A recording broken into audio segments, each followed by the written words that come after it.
Welcome to the Sleep is a Skill podcast. My name is Molly McLaughlin, and I own a company that optimizes sleep through technology, accountability, and behavioral change. Each week, I'll be interviewing world-class experts ranging from doctors, innovators, and thought leaders to give actionable tips and strategies that you can implement to become a more skillful sleeper. Let's jump into your dose of practical sleep training.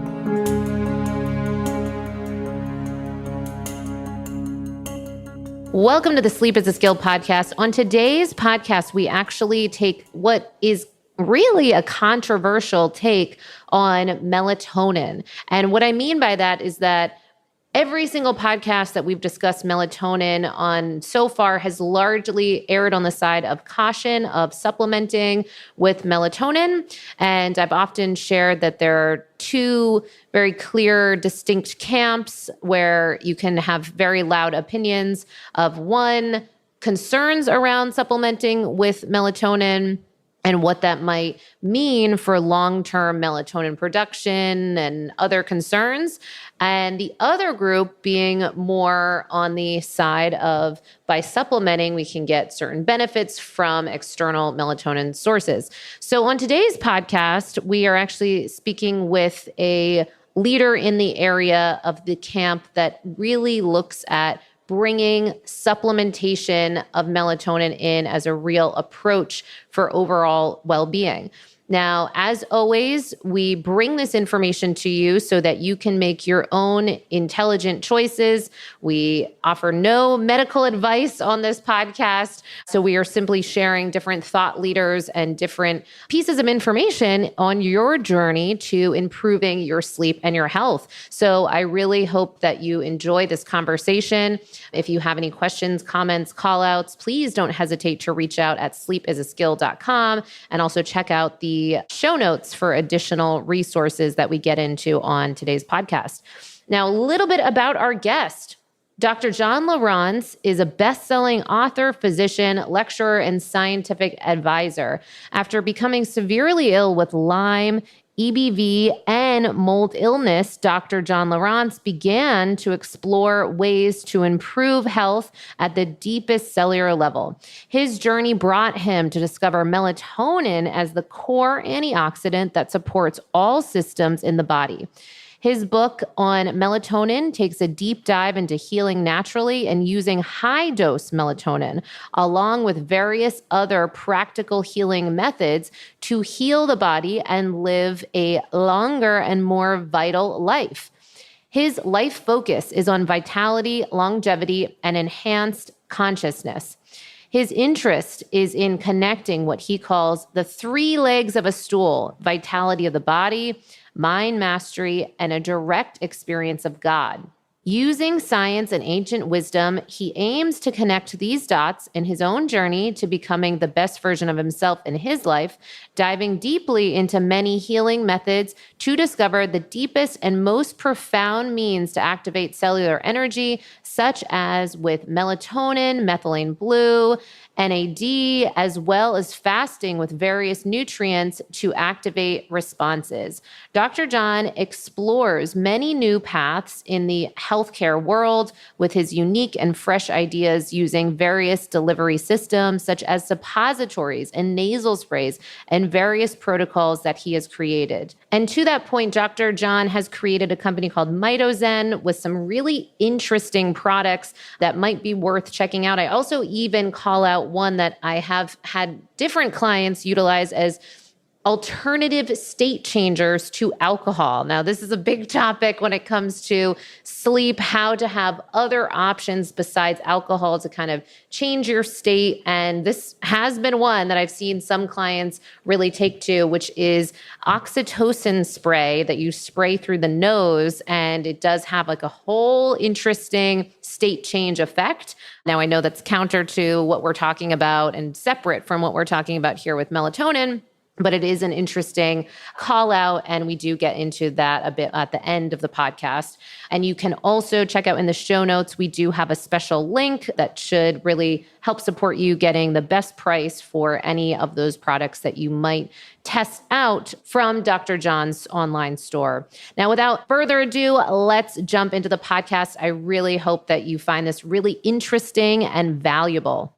So I get a lot of questions around sleep supplements, and I'm very hesitant to just throw out a whole laundry list of possibilities. One, I don't think it's the most responsible thing to do. I really do believe in testing to see what types of supplements make sense for you. And two, because I really truly believe that most of the things that you can do to improve your sleep are behavioral, psychological, environmental in nature, and often don't cost a dime. However, there is one supplement that I personally take every day and that I do feel quite comfortable with suggesting for most individuals to experiment with because of a couple of reasons. Its high safety profile and high rates of deficiencies in our modern society. Some put the numbers as somewhere around 80% of the population being deficient in this one area, and that is magnesium. So magnesium has been called the calming mineral, and some report that magnesium can increase GABA, which encourages relaxation on a cellular level, which is critical for sleep. Magnesium also plays a key role in regulating our body's stress response system. Those with magnesium deficiency usually have higher anxiety and stress levels, which negatively impact sleep as well. Now, before you go out and buy a magnesium supplement, it's important to understand that most magnesium products out there are either synthetic or they only have 1 to 2 forms of magnesium, when in reality, your body needs all 7 forms of this essential sleep mineral. So that's why I recommend a product from my friends over at BioOptimizers. They have created something called the Magnesium Breakthrough. And taking this magnesium before bed helps you relax and wake up refreshed and energized. And while we don't recommend that you go too nuts on looking at all the sleep stage classifications on all your wearables, I will share anecdotally that many clients have reported improvements in their deep sleep trend numbers. Again, I don't want you going nuts on the sleep stage classification numbers on your wearables, but I do want to let you know about that because I know that many of you do reach out on questions of how to improve your deep sleep. So I also love that BioOptimizers offers free shipping on select orders, and they offer a 365-day money-back guarantee on all their products. Plus, they have a customer satisfaction rating of 99.3%. Very impressive. And you can get 10% off Magnesium Breakthrough. Again, this is the same magnesium that I use every single night. And finally, you can get 10% off Magnesium Breakthrough. Again, that's the magnesium supplement that I use every single night by going to magbreakthrough.com/sleep is a skill. And be sure to use the code sleep is a skill for 10% off. And welcome to the Sleep is a Skill podcast. Oh my goodness, this is going to be a great episode. We are going to dive into all things melatonin and beyond. We'll see what we get into, but certainly we're going to be talking about melatonin in most likely a way that you have not heard it discussed before. So thank you so much, John, for taking the time to be here. Yeah, thanks, Molly. I'm happy to be here and talk about melatonin with you. Ah, amazing, amazing. So I'm just going to jump right in for us of one, how have you become of many things? You've got many expertise, but certainly the go-to, the guy for melatonin, and particularly in a new lens of looking at melatonin. How did this all come to be? Well, Molly, I got really sick. I was literally at the edge of death at one point. It was something that was undiagnosed for almost a decade, and it caused me to have to retire from practicing and just trying to get my health back, traveling to Europe and all over the world and all over the United States, going to specialists, and then finally getting the Lyme diagnosis. And of course, by then, my body had just gone through so much damage from being so inflamed and having that spirochete just basically eating at your body for so many years. But I got better, but there was just still something going on. And then I discovered that my house was moldy. And so then the whole biotoxin illness and a lot of pieces of the puzzle fell in place for me just from my own journey to get myself better, that actually turned into what I call a pain to purpose, where, I went through basically the dark night of the soul, right? Where you just struggling, and then you come back and you have all of these answers to questions that a lot of other people are looking for. And so at the tail end of that journey, I felt so much better. I had healed a lot of areas of my body with regenerative medicine and using a lot of herbs and different types of modalities. But I was still having a lot of neurologic problems. I was having word finding and memory, and my brain I just knew wasn't working the way I remember it. And so I was doing a internship with Dr. Frank Schallenberger. And a lot of people may or may not know who he is, but he's one of the original doctors that brought functional medicine in the late 80s. And he's an MD. And then he actually is considered the father of ozone, where he brought ozone in as a therapy. And now if people haven't heard of ozone, they really haven't been looking at online and natural medicine, because it's become very pervasive. So he was the first one to really bring attention to that. So he's very well known. He has a newsletter that's huge.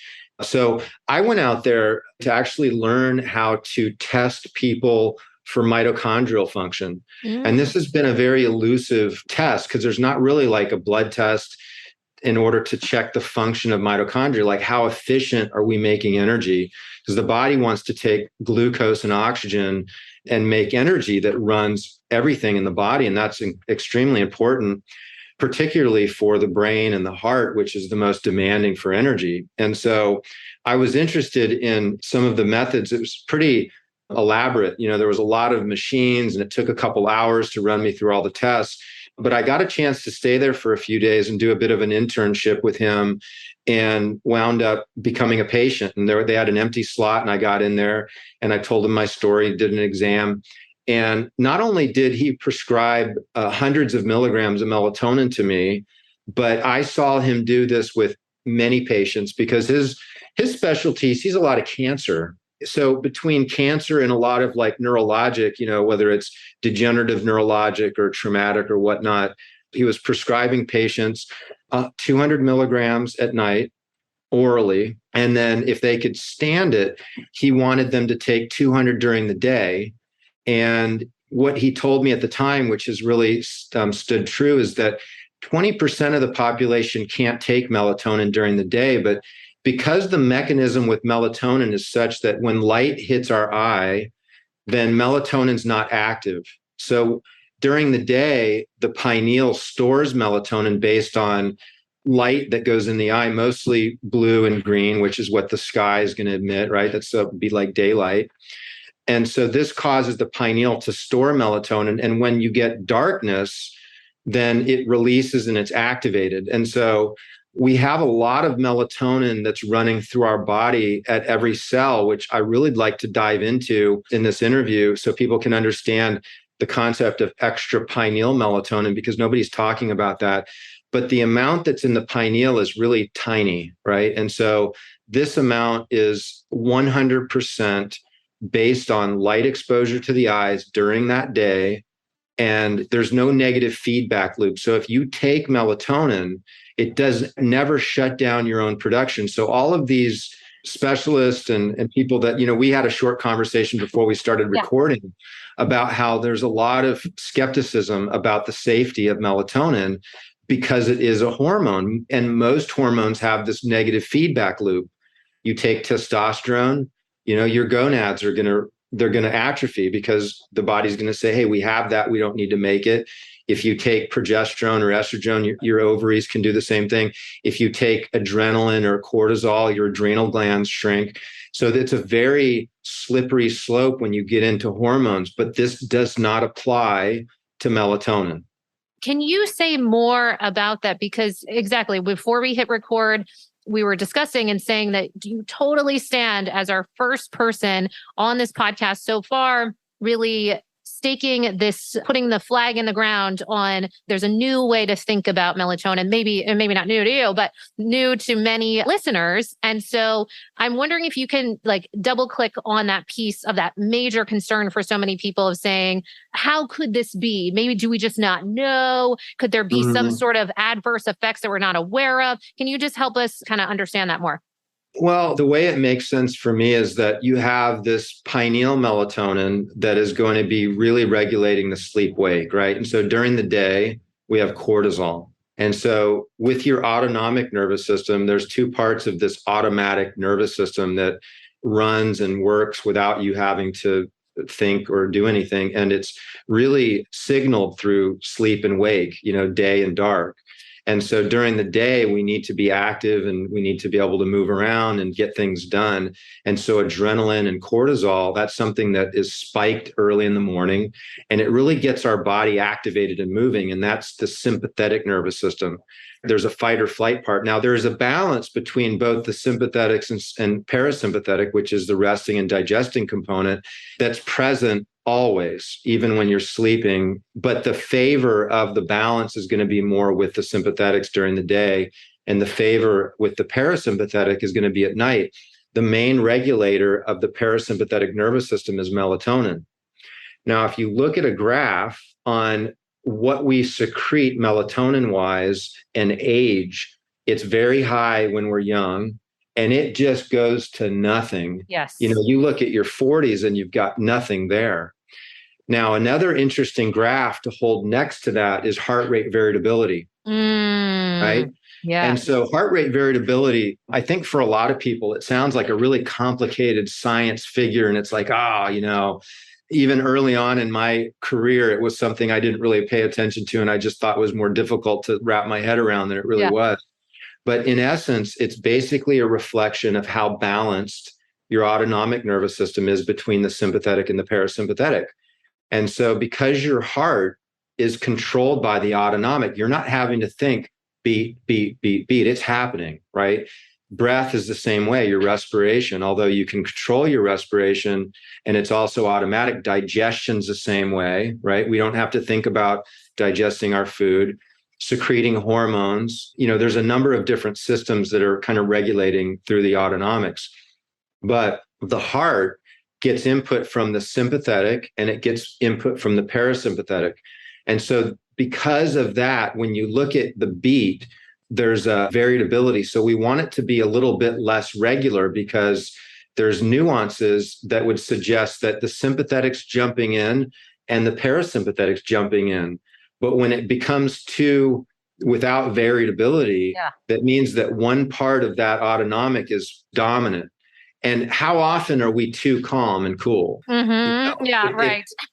We've got too much sympathetic. This is part of the human experience in today's day and age. We have a lot of stress. EMF activates the sympathetics. Poor nutrition, any type of inflammation activates the sympathetics. And these are really big triggers to disrupt sleep. So I think probably something some of your speakers haven't really delved into is, what types of inflammatory avenues are people subjected to that might be triggering a stress state, which might be affecting their sleep? Because I know you have people that come on your podcast and you've probably covered all the basics. So what I would like to do is let's talk about the stuff that maybe other people aren't talking about. Yeah, please. So we have the most common things that I look at. Well, before we do that, let's definitely touch on that because this is really at the core of a lot of the work I do here in the clinic and through Mitozen Scientific. And we make different nutraceuticals and supplements that kind of address some of these things. But melatonin is produced by every mitochondria in the body, right? So you have the pineal, and it's so important, right? Because we want a strong melatonin release at night because that does some really cool things for signaling. And for sleep, melatonin is not the answer to keep you asleep all night, but it can help you with latency. It can help you go to sleep, right? Right. And so we don't want to be looking at taking melatonin as the answer to keeping us up if you're I hear most often people they can go to sleep, but they can't stay asleep. It seems to be more common. Would you agree with that, Molly? Oh, I hear that all the time. So, and there are some people that we do hear about the sleep onset difficulties, and sometimes the unlucky bunch that is dealing with both the sleep onset, the wake ups, and then even the early morning wake ups, now they're up. So that's a really rough period. But to your point, the most common thing that I'm hearing is the annoying, maybe middle sleep wake up, 3 a.m, 4 a.m, or they're waking up early and now they're just up for the whole day. Yeah. So one of the considerations with that is if your adrenals are really challenged, right? So if you're constantly in a stress state, we'll circle back to because inflammation is a really big trigger to the adrenals. Yes. Okay. But so is mental, emotional, and too much exercise, too much physical work, because you've got the physical, the chemical, you've got infection, you've got toxins, mental, emotional, spiritual. I mean, all these are different stresses that can converge in, and there could be combinations of all of those. So we should kind of get into that and how they can trigger an inflammatory reaction that then can trigger the adrenals, which can trigger cortisol, which can wake you up, right? But if you don't, because you need to pull energy out of your body because sleep is an active process, right? You need energy. And so if you get depleted, then the body needs energy. And if it runs out of energy and you're not really metabolically flexible because it's a fasting state. So while you're in a fasting state, you can get ketones, right, from fats and proteins. And that can kind of keep you going, but not everybody's metabolically flexible. Right. And so if you hit this endpoint at night where all of a sudden we run out of juice and we're not metabolically flexible, then what it needs to do is turn to liberating glycogen out of muscle tissue, right? And you need cortisol to do that. And so the body then goes in and it squeezes the adrenals in order to get some energy. And then you find yourself waking up. And so we have to start looking at intermittent fasting, exogenous ketones, a lot of different lifestyle and dietary concerns with regards to becoming more metabolically flexible, because that'll help you kind of carry through. Some of the old or the time-tested things are eating a little bit of protein before bed, but then there's concerns about not getting that what's called autophagy, right? Yeah. Where your body doesn't go into the self-cleaning mechanisms. But eating a little bit of protein before bed can be helpful. Having exogenous ketones, which are readily available on Amazon, could be something to try for people. So those are Absolutely. That's a great one. We see a lot of that, and even anecdotal conversations as well, because we've got a lot of people using different trackers and wearables. And we'll see for many different exogenous ketone companies being able to share of many individuals testing the waters with these ketones and really seeing differences in some of their results, looking at how to measure the dosing appropriately for these, of not getting too activated, but having those really be helpful in making a difference with the sleep results. So that's been a really cool one that we've been able to layer in for a lot of people. Great point. Yeah, so that's good. So back to melatonin. Yeah. So we want that signaling to be really strong. So I'm sure you've covered light pollution. And at my house, it looks like a submarine, right? So love it. So you want red lights. And the way that I've done it at my house is I've gotten these outlets that are remote control, and I plug them into a lamp with a red light. And so I have this Velcroed onto the wall in my bedroom, and then one around the kitchen or the living room. And so I can just run my finger down and it turns on like 6 different outlets. And so lights, and I've got a red rope light going up my stairs, and everything just turns on, right? And so then you turn it off at night, and I've got the same thing next to my bed. So I get into bed and I can turn it off. So I'm never using the lights in the can lights in the ceiling ever at night. That's so great. Is there a particular type that you use? We get so many questions about the lighting, because people are just really, they might invest in all the Philip Hughes or the smart options, but then they start looking into EMFs, and then they want to remove all that. And so then they'll have lots of questions on different source points or types. But it's interesting about the remote option. Is that any sort of kind of setup that you've created yourself or found brands that you prefer? I'm not meaning to plug any brands, but just if you have any. Well, I have some pictures and some better description of this setup in my book, Melatonin Miracle Molecule. I mean, we get into quite a lot of rabbit holes like this in the book. Yeah. Most of the book isn't really focused on sleep, but I think ultimately everybody's looking to be the most healthy and have the most life force and vital. And so there's a lot of great applications to those outcomes. I think your podcast on sleep, I mean, there's really nothing else that is more important than sleep. I mean, exercise, diet, hands down, it's something that if it's missing, then it's going to be difficult to really capture any other, you can't be healthy. 100%. I mean, obviously, I'm wildly biased, but how you described your story is very similar to my story in a certain regard as it relates to sleep, of that dark night of the soul and, kind of really working through some of your own struggles and then finding that purpose in the wake of that. So again, I'm biased, but I completely, with every ounce of my soul, believe that beginning with sleep is just an absolutely transformative place to begin for not only your health and well-being, of course, it's going to be addressed, but really a transformation in your life and your experience of life by really tackling these things, because we often call it kind of a Trojan horse effect. In order to transform your life, you got to transform a lot of areas of your life. Really, virtually every area of your life can bleed into your results with your sleep if you're really getting aware and digging in. So love that you say that.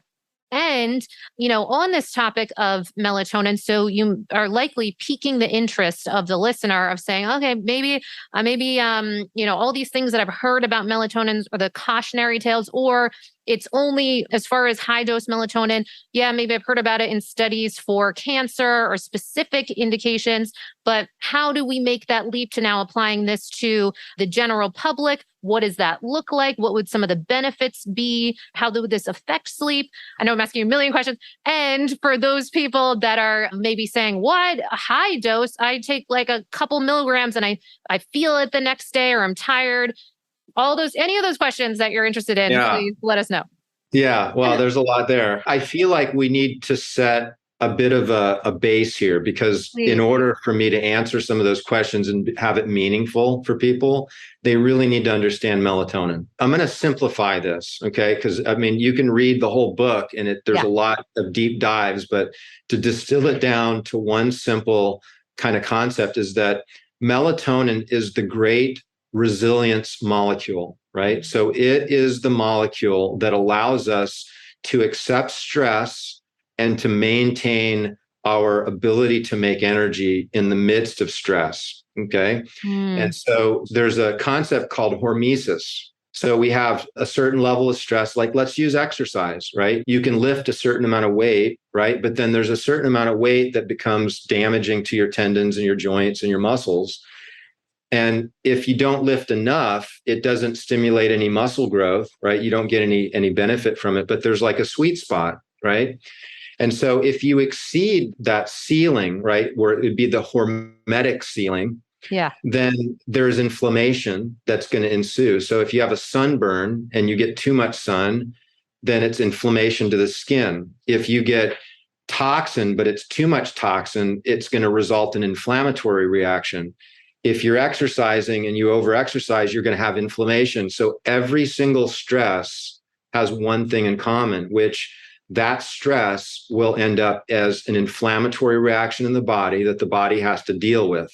Now, mitochondria are everything, okay? And we have to really pay attention to the mitochondria, because that's how we make our energy in order to heal, in order to maintain homeostasis, in order to get good sleep.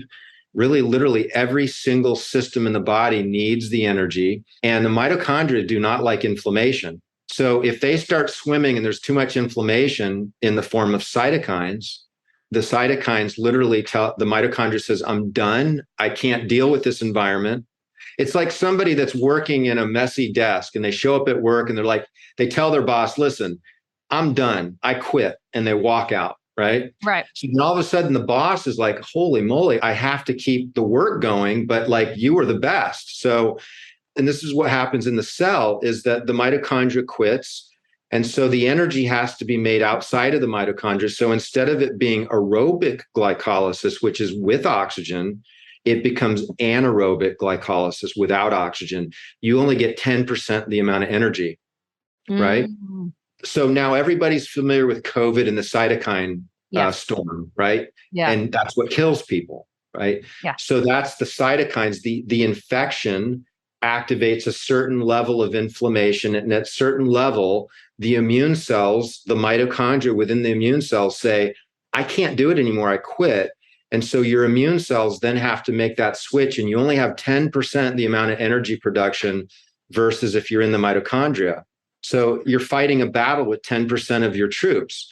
And this happens with every single type of stress. So if you're an executive and you're dealing with, you have just had a child and you're dealing with stress with your child, your spouse, you have to go to work and you're not able to make healthy food and you're eating McDonald's. I mean, you've got all these different stressors coming in at you. All of those are creating a certain level of inflammation, which at some level is going to start to shut down your ability to make energy to adapt to that stress.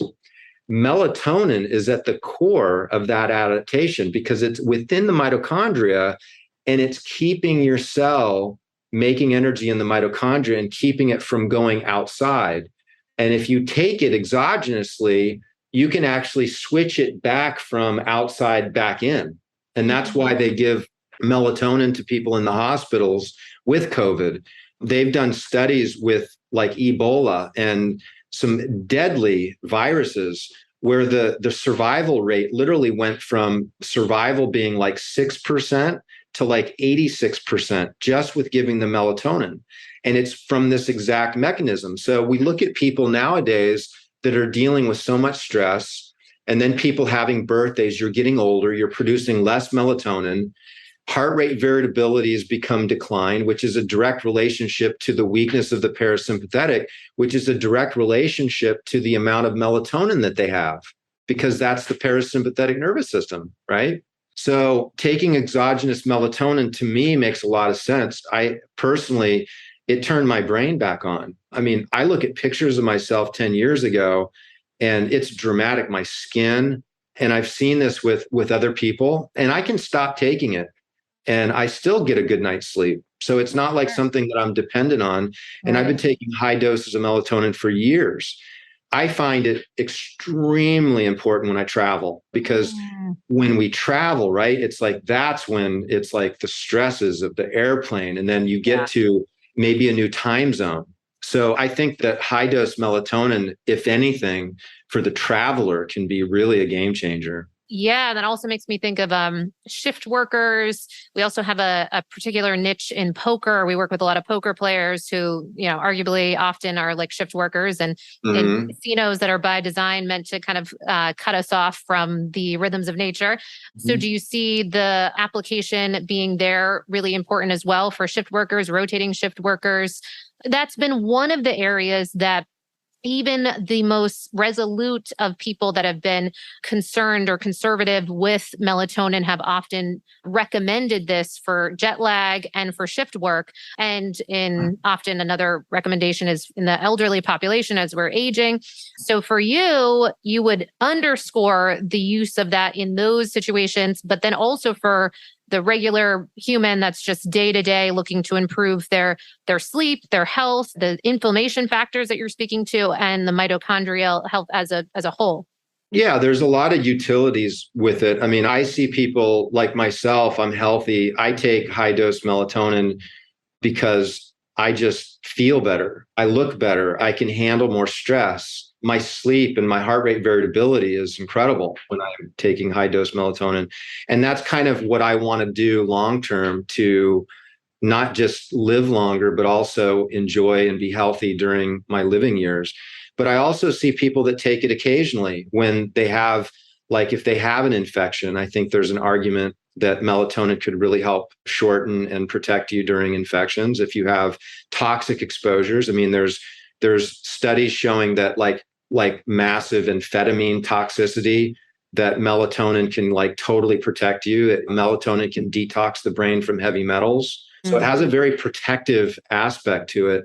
And again, mostly the heart and the brain, because it's really a mitochondria conversation. Your point on the low dose, I think it's important for people to understand that homeopathy is real. You can take tiny, tiny doses of something And within homeopathy, the smaller the dose, sometimes the more powerful it can be, right?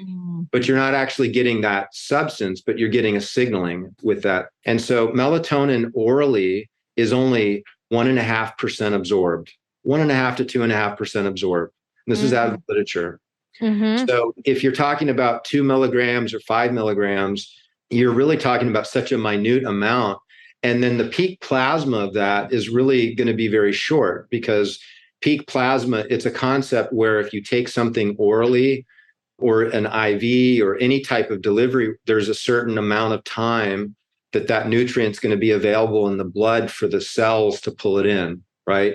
So that's it's in the plasma for a certain period of time. So most oral substances peak plasma is like an hour. So the body has about an hour to pull it in. So it's not, even the time release stuff really doesn't work very well. Now, if people really want to mimic the melatonin the way it's normally released in the brain, and people are having a difficult time staying asleep, and we do manufacture a high dose liposomal melatonin, but again, it's going to have a short peak plasma. But suppository delivery, this is maybe a new concept for some people to hear, using, and it's a rectal delivery. It's like, it's no big deal. You don't even know it's there. It takes 2 seconds, and it's very popular, becoming more popular in the US, and it was very popular in Europe. And you bypass the stomach and the first pass through the liver, which breaks down a lot of nutrients. So the vast majority of supplements that we're taking, very, very little of it actually gets into the blood, no less into the cells. But if you take it in an IV, obviously you have a lot more of that goes directly in the blood, which makes it more available into the cells. However, IVs are usually even administered over an hour, so you even have a short peak plasma with IVs. With a suppository, you can have a peak plasma that lasts up to 7 hours. So it's this slow release. And so melatonin is really a beautiful nutrient taken at bedtime or an hour before bedtime. Now, sometimes what happens with people, now this is a trick with melatonin, you take it and then you wake up and you're groggy, right? So what the brain needs is it needs a very specific signaling to say, okay, it's time to wake up. Let's deactivate melatonin. And the way that you do that is you get light in your eye. So the first thing you do, you go outside and you stare at the sun, you get sun in your eyes. Most of the time, that grogginess goes away. There's a subset of people that don't metabolize melatonin very quickly. If you're sensitive to caffeine, right, then you're likely to have, because it's the same gene variant, and you might be best off taking melatonin even at dinner time, right? So then it has more time to metabolize. So by the time you wake up, you've metabolized it a little bit better. And so those are a couple of suggestions I would have for people that wake up groggy. Oh my gosh. Well, I'm sure you've piqued the interest of many listeners on many topics that you just introduced. So, and to be mindful of your time, one of the things that I think might be helpful for the listeners to learn through you, how you're managing all of these things. So it sounds like you got some kind of cool, innovative ways that you're managing your life and your health. So I think that will be really interesting for us to look at. And our first question that we ask every guest that comes on is, what does your nightly routine, your sleep routine look like? I know you pointed to the light piece. Anything that we should really be aware of for the listener? Well, I'm sure you covered the basic. I eat early. I eat at 5. I usually go to bed at 9 or 10. Total darkness in the room, cool. I have my bed angled slightly with feet a little bit lower. And so also I have taken carbon paint. And so there's no EMF in my room. I turn my phone on airplane. And, have you ever heard of Agna-Horta? No. No. Oh, okay. Yeah, share this more. Might be the first time a lot of people are hearing this. This is an Ayurvedic practice, an ancient Ayurvedic practice where they would take cow dung and put ghee on it and burn it, because the combination of those two create this really fast, bright burning fire. And so they have like this little altar, they burn this fire and they stare at it for 10 minutes because the fire goes for about 10 minutes. And they do that when they wake up, and they do so when the sun's coming up and when the sun's going down. So have you kind of dived into sun gazing? Yes. Yes, we have. But certainly this is a new distinction. So please share. Yeah. So I was fascinated by this. And Luke Story, who's a good friend of mine, he also does some podcasting. He was visiting at the time that I was like looking into this, and he was totally into sun gazing. And so it's like we would be running out there and trying to catch the sun. And where I live, it's kind of hard to see it because it kind of goes behind the trees a little bit. Yeah. But he was just going on and on about how much better he feels when he watches, that amber. And it makes sense because the brain is getting a trigger to say, this is when the sun goes up and this is when it goes down. And it's filling in all the gaps, right? Yes. For that rhythm that's so important, that all the systems in your body have rhythms. So I really loved this idea of Agna-Horta because it just was like plain and clear that you're getting a sunrise and a sunset activation. Right. So this is something that people can look up and can experiment with. But I think I figured something easier out. Okay. So I have a friend, Brian Richards, and he has a company called SaunaSpace. Yes. The photon, that single light. So I set that up and I use that in the morning and I use that at night, right around the same time. And because it's the near infrared light that is really that's the power behind the sun for us, because it penetrates the deepest in our body. And so I've been really feeling, I put that on for about 30 minutes in the morning and 30 minutes at night. And I think that would be a worthwhile thing for people to play around with. Yes, I love that too. I also use the photon. Brian's awesome.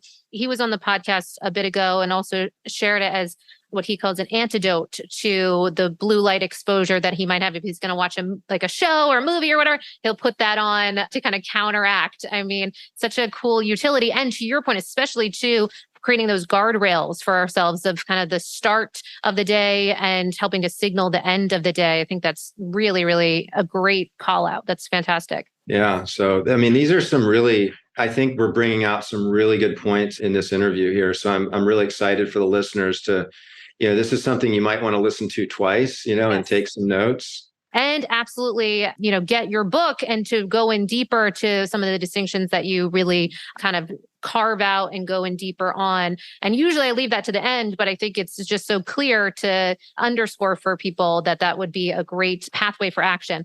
So did we miss anything in your evening routine? Well, I take high dose melatonin. I like to take magnesium before bed. That's about it. So. Yeah. Great. And then in the morning, I try to get sun. I wake up sometimes really early. So I do the photon, the SaunaSpace incandescent lights. And then when the sun does come up, I try to go out there and get some in my eyes as best I can. I also regularly get into my jacuzzi and I do like a cold plunge and jacuzzi early in the morning and then stretch out a little bit and do some yoga and some breath work. That's kind of my basic protocols there. Love that. Okay. Because that next question is the morning routine. So it sounds like that's something that you bring into that consistently so that you have those two clear markers. We call them your bookends at Sleep is a Skill. So we'll look at having a clear bookend of your morning routine, clear bookend of your evening routine, but also as indicated by the environment. So certainly that lighting piece, but then also some of those activities that we're doing that can influence, our body temperature and kind of being mindful of all those things. So anything else that you are ensuring that you're bringing in your morning routine? Well, it varies. I mean, really into this Agna-Horta thing and with the SaunaSpace lights. And I don't, I fast until lunch generally. I've been more into matcha than coffee lately. So I will have some matcha in the morning. Other than that, that was it. So our next question would be, what might we see on your nightstand? And I get the sense that you're traveling a lot and doing, out and about. It could be your proverbial nightstand or any ambiance or apps or supplements, or I know we've hit on a lot of those things, but anything we might see in your environment. Well, a couple of things. I like to use a PEMF mat. I think we kind of miss that, but I have a parasympathetic setting that I'll set when I first get into bed. And I sometimes use CBG for sleep. Yes. And I like that better than CBD. And so a full spectrum CBG is hard to find, but that's really, really amazing. There's some good studies showing that it's a good substance for sleep. And you mentioned too, like it sounded like consistently the high dose melatonin and the magnesium are your standards, like your staples. Is that the same with the CBG or is it intermittent? No, I occasionally take it, Okay. because I'd have a lot going on and it's probably more when I'm traveling. Yeah. I find that when I'm traveling, I get wound up a little bit. So it's hard to like Same. kind of shut off. Yeah. Yeah. So CBG is something that I found to be really helpful. One thing that's been a really, really great hack for me when I travel is I have these little mini red light panels. They're small. We have some that we carry at our store called Mitolights, and they're just little squares, right? And so what's so beautiful about it is that you can use it as lighting in your hotel room. Yeah. Because I find that to be so, once you get used to using red light at night, you go to a hotel room and it's like you have no choice but to just be subjected by like this terrible light. Yeah. But these little red light panels, you lay them on a table or on the bed or something facing straight up and you can see everything in the room. It really helps. It's very clear. And then you can put it on your nightstand. And so at night, if you wake up to use the bathroom, you could just reach over and turn it on. Or you get into bed and you forgot you had to do this or that. It's like you can just reach over, you turn it on, you can see everything. I use it sometimes as a light and I put it on my chest. And so if I'm reading at night, but I found that to be something that I just won't travel without. That's awesome. I love that because we'll often speak to people traveling with small, kind of like hockey puck motion red lights or plug-in red lights, or they have their red lights to read by or all those things. Mm-hmm. But you're actually bringing in another layer of utility and actually getting some of that therapeutic optionality and the practicality. So that's fantastic. Love that. And the last question we ask everyone is, what would you say so far? And I'm sure this evolves and changes and you might have a new answer in a year or whatever, but so far in your life, what would you say has made the biggest change to your sleep game or the management of your sleep? Well, I would have to say doing high dose melatonin in a suppository is probably like my number one thing for my sleep scores with my Oura ring. That's what I use to track. I haven't really seen anything move the needle. It's not necessarily going to be that way for everybody. I mean, I work with a lot of people, and obviously because I wrote a book on melatonin, a lot of people want to work with me with sleep. And it's not the magic bullet. You really have to start looking at different stress signals and making sure that you've got your bookends in place. That's really important. We didn't really get a chance to dive as much into, I can quickly kind of sum it up with inflammatory routes, right? So I talk about the doorways. So your nasal passage, your mouth, and your colon, these are doorways into your body. And there's so much research that suggests that a lot of inflammatory diseases are related to either the gums and the mouth and the oral care. Not as many people are talking about the nasal passage and the sinuses. I think a lot of more people should, because that's a huge route into the gut and straight to the brain, into the bloodstream. And so sinus hygiene, and then your microbiome. And so these are endotoxins, right? So when bacteria are growing, they release these toxins called endotoxins, and they're incredibly inflammatory. And again, they're going to shut down your energy, and they can drastically affect your sleep, because any type of inflammation is going to trigger cortisol and stress.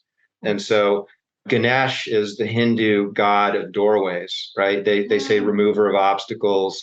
And so I look at this, I created something called the Ganesh protocol, where I have basic protocols to take care of the mouth and the nasal passage and the colon. And that's something I'd be happy to share with your listeners, if we could send like an article on that you could put on your website.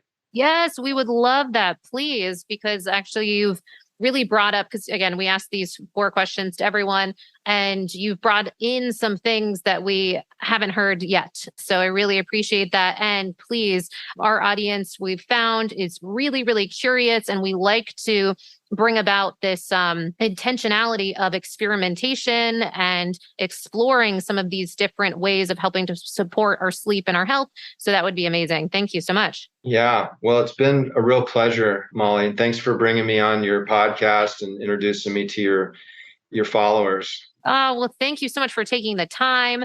And one quick question too is for anyone listening, what are the different ways? So we're absolutely going to make that available, that information around those different practices. What are some of the other ways that they can get your book, follow you, learn about your store, all those important points? Well, so the website where we have high dose melatonin among some of the different things we're using for the Ganesh protocols is mitozen.com, MITOZEN.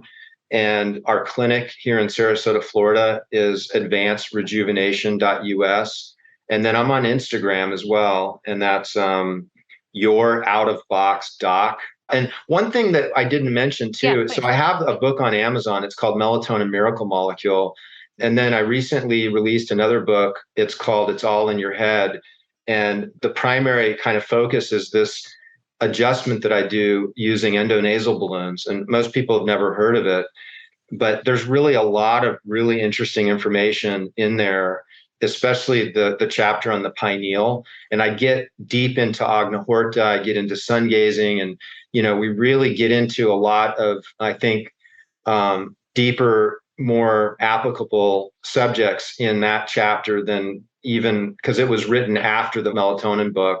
So that might be something, and that's on Amazon as well. Yes. That is really a lot of gems in there. That is fantastic. And actually, one quick question. I believe you have intranasal oxytocin. Is that right on your site? Yes. And the reason I ask about that is that we have a lot of people that are also looking for alternative state changers to some of the state changers that might really tank their HRV, their sleep results, like alcohol or THC or what have you. Now, I know they're not necessarily interchangeable, but there has been some interest because we have this, weekly newsletter sharing with you. And so we put lots of just interesting kind of things that might be other practices that people might not have heard of. And I'm curious if you could just share real quick about that product, because I have found that the Zen. Yeah. Did you try it? I did. And I had the whole experience of, because it's a physical kind of experience, right? Like, at least maybe that was my response. I wonder if you can share about that. Yeah, well, it's based on hape, which is basically a powder that's blown up the nose, and it's in Amazonian tribes.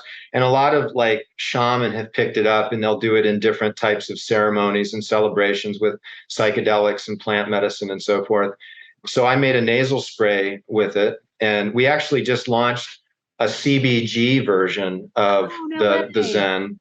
But yeah, it's very popular and it burns. So be prepared if you do try it. You can find it at Mitozen. Is be prepared for like a temporary burn, and also don't inhale with it. So it's just a small spray, and just start with one side. Yeah. And it's a very powerful activator to the parasympathetic nervous system. So, and there is nicotine in there. And so you get like kind of this alert but calm. Yes. And so people use it before breath work or before meditation. I've actually had some people state that they do it and fall asleep. They do it right before bed. Really? But I didn't want to bring that up in this interview because to me, it seems like a bit of an outlier because, in the literature, nicotine's not really favorable. It can interrupt sleep, but everybody's going to have their own. We're all a unique snowflake, right? And so some people need that, kind of state change, like you said, to just kind of turn down the mind a little bit. Sure. Yeah. We had Dr. Mindy Pelz on the podcast, and she was she loves to do it before meditation, and that's part of her, ritual or routine. Oh, that's awesome. I love Mindy. I know. She's amazing. Well, so good. And I know we've only just scratched the surface. So I so appreciate you sharing and taking the time. It really means a lot. Again, just thank you for the work that you're doing and really being a stand. It's clear to me that you're a stand for health and wellness in every regard of life, whether it's from a psychological perspective, full body perspective, and really get that level of commitment to curiosity and exploration in this. So thanks so much for taking the time. You're welcome. Molly, I've not really delved into sleep as much as we have in this. And I think there's a lot of points that I haven't really been out on platforms discussing. So you brought that out of me. And this is something that I really want to share with my pod as well. And really think that this was a good recording. So I hope everybody enjoys it. Oh, well, thank you so much. So appreciate that. You've been listening to the Sleep is a Skill podcast, the #1 podcast for people who want to take their sleep skills to the next level. Every Monday, I send out something that I call Molly's Monday Obsessions, containing everything that I'm obsessing over in the world of sleep. Head on over to sleepisaskill.com to sign up.